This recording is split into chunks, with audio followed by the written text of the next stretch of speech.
72.5 metre ഉയരാണ് ഇതുള്ളത്. ഇഷ്ടിക കൊണ്ട് നിർമ്മിച്ച ഏറ്റവും വലിയ മീനാരാണ് കേട്ടോ ഇത്. നിലവിൽ 20 ടൂറിസ്റ്റുകൾ മരണപ്പെട്ട് അതിനുശേഷമാണ് അത് അടച്ചത്. ഖുവത്തുൽ ഇസ്ലാം എന്ന് പറഞ്ഞ മസ്ജിദ് എന്നാണ് ഇതിൻ്റെ ശരിക്കുള്ള പേര്. ഇതാണ് ഉണ്ടാക്കിയിട്ടുള്ളത്. പക്ഷെ ഇതിൻ്റെ അവസ്ഥ ഇപ്പോൾ ശോചനീയമാണ്. കാരണം എല്ലാ ഭാഗങ്ങളും പൊട്ടിത്തകർന്ന് തരിപ്പണായിട്ടുണ്ട്. നമ്മൾ കുത്തുബ് മിനാർ കാണാൻ വേണ്ടിയിട്ടാണ് ഇപ്പോൾ ഇവിടെ എത്തിയിട്ടുള്ളത്. കുത്തുബ് മിനാറിലേക്ക് നമ്മൾ പ്രവേശിക്കുകയാണ്. ഗോറി സാമ്രാജ്യം, കുത്തുബ് മിനാറിൻ്റെ കാലഘട്ടം. അവിടുത്തെ സൈന്യാധിപനായിരുന്നു 1992 മുതൽ 1206 വരെ നമ്മളെ കുത്തുബുദ്ദീൻ ഐബിക്ക്. അവരായിരുന്നു ഇവിടെ ഭരണാധികാരി ആ സമയത്ത്. അപ്പോഴാണ് ഇതിൻ്റെ ഈ കുത്തുബ് മിനാറിൻ്റെ പണി സ്റ്റാർട്ട് ചെയ്യുന്നത്. ഇതൊരു ആൾ മാത്രം പണിയെടുപ്പിച്ചതല്ല ഈ കുത്തുബ് മിനാറിൻ്റെ പ്രത്യേകത. കാരണം ഇതോരോ അന്നത്തെ കാലത്ത് എന്തൊക്കെ തടസ്സങ്ങളൊക്കെ ഉണ്ടായത് കൊണ്ടായിരിക്കാം ആദ്യത്തെ ഒരു നില മാത്രം ആര് കുത്തുബുദ്ദീൻ ഐബിക്ക് നിർമ്മിച്ചിട്ടുള്ളൂ. ബാക്കി അവരുടെ മകൻ ഇൽത്തുമിഷാണ് നിർമ്മാണം പൂർത്തിയാക്കിയിട്ടുള്ളത്. അത് കുറേ കാലഘട്ടങ്ങൾ കൊണ്ടാണ് അത് നിർമ്മാണം നടന്നിട്ടുള്ളത്.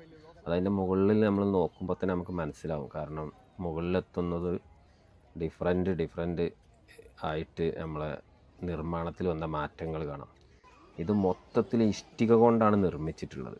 72.5 മീറ്ററാണ് ഇതിൻ്റെ ഉയരം. പക്ഷെ മുകളിൽ നിർമ്മിതത്തിൻ്റെ കാലഘട്ടത്തിനനുസരിച്ച് വൈറ്റ് പിന്നീട് മാറിയിട്ടുണ്ട്. ഏറ്റവും മുകളിലത്തെ നില ഇതിനാണെങ്കിൽ 5 നിലകളാണ് ഇതിലുള്ളത്. കുത്തുബ് മിനാറിന് 5 നിലകളായിട്ടാണ് ഇത് നിലകൊള്ളുന്നത്. ഇതാണ് അതിൻ്റെ ഉൾഭാഗം. ഇതിനെ ശരിക്കും ഇപ്പോൾ ഈ പൊളിഞ്ഞാടിമാരി കാണുന്ന ഇതാണ് ഖുവത്തുൽ ഇസ്ലാം എന്ന് പറഞ്ഞ മസ്ജിദ് എന്നാണ് ഇതിൻ്റെ ശരിക്കുള്ള പേര്. ഇതാണ് ഉണ്ടാക്കിയിട്ടുള്ളത്. പക്ഷെ ഇതിൻ്റെ അവസ്ഥ ഇപ്പോൾ ശോചനീയമാണ്. കാരണം എല്ലാ ഭാഗങ്ങളും പൊട്ടിത്തകർന്ന് തരിപ്പണായിട്ടുണ്ട്. ഇതിൻ്റെ ചുമരുകളൊക്കെ ഫുൾ അറബി ലിപി കൊണ്ട് കംപ്ലീറ്റ് എഴുതിയിട്ടുള്ളത്. ഇവിടെ ഈ മീനാരത്തിന് പിന്നെ ഒരുപാട് പ്രാവശ്യം ഇടിമിന്നൽ കാരണം കേടുപാടുകളൊക്കെ സംഭവിച്ചിട്ടുണ്ട്. ഇതിൽ ആദ്യം നമ്മൾ ഇതിൻ്റെ ഇതിനൊരു ഗേറ്റുണ്ട് അടിഭാഗത്ത്. അതിലൂടെ സന്ദർശനമൊക്കെ ഉണ്ടായിരുന്നു. അത് ഇപ്പോൾ അടുത്ത് കുറച്ച് കാലം മുമ്പ് അതിൽ 20 ടൂറിസ്റ്റുകൾ മരണപ്പെട്ട് അതിനുശേഷമാണ് അത് അടച്ചത്. അതിൻ്റെ മുമ്പ് എല്ലാവർക്കും പ്രവേശനം ഉണ്ടായിരുന്ന. അങ്ങനെ നമ്മൾ മുകളിൽ കയറി 72 മീറ്ററോളം ഉയരമുള്ളതല്ലേ, മുകളിൽ കയറിയിട്ട് നമ്മൾ ആ ഡൽഹിൻ്റെ ആ ഏരിയ മൊത്തം നമുക്ക് കാണാമായിരുന്നു അത്ര. ഇപ്പം അത് ക്ലോസ് ചെയ്തുകൊണ്ട് നമുക്ക് കാണാൻ കഴിയില്ല. പിന്നെ ഇതിന് കുത്തുബ് മിനാർ എന്നുള്ള പേരിടാൻ കാരണം കുത്തുബുദ്ദീൻ ഐബക്ക് നിർമ്മിച്ചുകൊണ്ട് അല്ല. ഇത് 12ാം നൂറ്റാണ്ടിൽ ജീവിച്ചിരുന്ന കുത്തുബുദ്ദീൻ ബക്തിയാർ കാക്കി എന്നറിയപ്പെടുന്ന സൂഫീൻ്റെ ഓർമ്മയ്ക്ക് വേണ്ടിയിട്ടാണ് ഇതിന് സത്യത്തിൽ കുത്തുബ് മിനാർ എന്നുള്ള നാമം നൽകിയിട്ടുള്ളത്. അങ്ങനെ നമ്മൾ ഹിസ്റ്ററിയിൽ പറയുന്നത്. ഇവിടെ ഇതിൻ്റെ ഒരുപാട് ഭാഗങ്ങൾ പൊടിയായിരിക്കും, കംപ്ലൈൻ്റ് ആയിട്ട്. പിന്നെ അത് ഇപ്പം ഇതിൽ നിർമ്മാണങ്ങളൊന്നും നടക്കുന്നില്ല. അതിങ്ങനെ പൊളിഞ്ഞ് പോയിക്കൊണ്ടിരിക്കുകയാണ്. കാലഹരണപ്പെട്ടുകൊണ്ട് മൊത്തത്തിൽ ഇതിൻ്റെ അവസ്ഥകൾ ശോചനീയമാണ്. ഇതിൽ ഇതിൻ്റെ ലിപികളൊക്കെ നമ്മൾ ഇതിൻ്റെ ഈ നിർമ്മാണം അംഗീകരിക്കണം. അന്നത്തെ കാലത്ത് ക്രെയിനും ഒന്നും ഇല്ലാത്ത കാലഘട്ടത്തിൽ ഇഷ്ടിക കൊണ്ട് ഇത്രയും ഉയരത്തിൽ ഉണ്ടാക്കുക എന്ന് പറഞ്ഞത് അന്നത്തെ ടെക്നോളജി, അന്നത്തെ ഇത് പണി ചെയ്ത ശില്പികളൊക്കെ നമ്മൾ അംഗീകരിക്കണം. ഇന്ന് നമുക്ക് എന്തെല്ലാം സൗകര്യങ്ങളുണ്ട് ഇത്ര ഹൈറ്റിൽ നിർമ്മിക്കാൻ. 72.5 മീറ്റർ ഉയരാണ് ഇതുള്ളത്.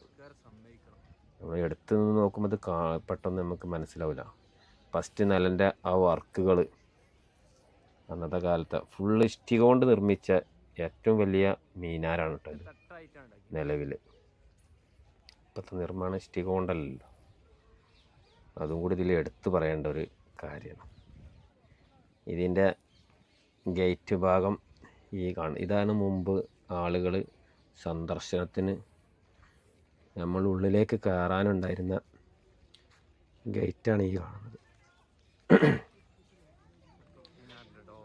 ഇതിലൂടെ ആയിരുന്നു നമ്മളന്ന് ടൂറിസ്റ്റുകൾക്ക് കയറാനുള്ള അവസരം ഗവൺമെൻറ് ഒരുക്കി കൊടുത്തിരുന്നത്.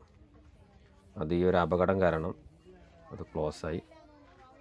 അതുകൊണ്ട് ഇപ്പോൾ പോണ നമ്മളെപ്പോലുള്ള ആളുകൾക്കൊന്നും ഇനി അത് കാണാനുള്ള അവസരം ഇല്ല. അതാണ് ഇതിൻ്റെ പറയാനുള്ളത്. ചൂടിൻ്റെ കാര്യത്തിൽ ഇതിപ്പോൾ ഞങ്ങൾ വൈകുന്നേരം ആണ് ഇപ്പോൾ ഇവിടെ എത്തിയിട്ടുള്ളത്.